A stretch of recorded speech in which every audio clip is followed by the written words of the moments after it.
Bigfoot is a character in the play, and in the play, it's hard to talk about a play that nobody has seen. In the play, Lyric sort of, Bigfoot sort of visits Lyric when she's alone. And in the course of the play, Lyric becomes disillusioned with Ned because she feels like he's not man enough for her.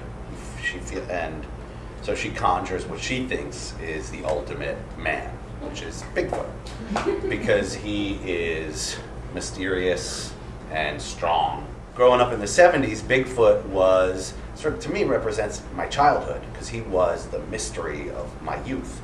Was on all those shows like In Search Of and The $6 Million Man. There was something really kind of like I remember growing up, it was all about the Loch Ness Monster and Bermuda Triangle, but somehow I just felt connected to Bigfoot in a weird way. And I kind of really, like, I could give a shit if there was really a Loch Ness Monster, but I really want there to be a Bigfoot.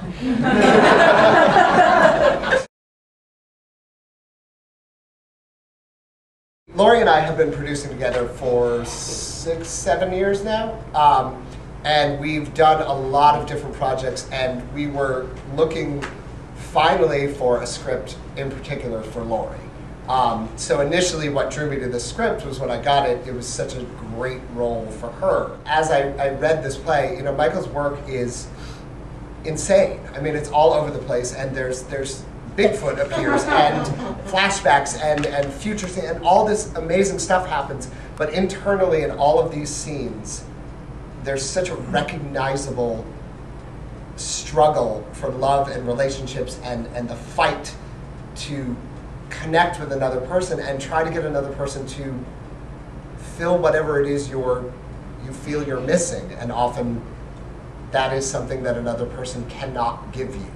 And so that's something that's always fascinated me. And when I read this play, to me, right from this scene, and then when you see the show, you'll see what happens to her, Michael explores in such a beautiful way that desperate search for somebody else to put in you what they can't give you.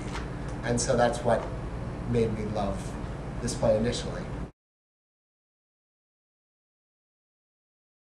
It is sometimes generational, or it's sometimes personal, or who finds what funny in another person's pain and in another person's journey. And I think it is of this, my generation and younger, often to recognize pain in somebody else that we felt ourselves, and to find that humorous, and that recognition prompts laughter, which I think is something my mother constantly looks at me and says, "Why is that funny? It wasn't funny, that's awful." I think it speaks to Michael's writing that there is such a varied reaction to the pain and the struggle just in this scene, that different people, I think the audiences are going to be very different every single night. This play is really personal, which is an obnoxious thing to say, but and it was about a very painful time in my life.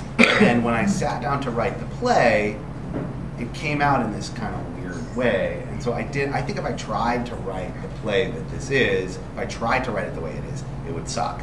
It's the way it came out. And so it was not, even though I gave this long explanation of why I put Bigfoot in, it's just sort of like I wrote it, and then later it occurred to me why. And that's just the way this play happened.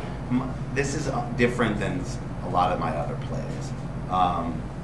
But when I watch it, I feel really like that's the way it's supposed to be. It's the way it is. It's sort of the form didn't, it just sort of happened, you know? And it was really difficult play to write, but it also was really easy. I wrote it really quickly. And so I don't know, I mean, it's sort of like there's some dream aspects to it and stuff, but again, it wasn't my intention. It was just maybe the only way I could process what had happened. And it's pretty cool. I like it. It's good.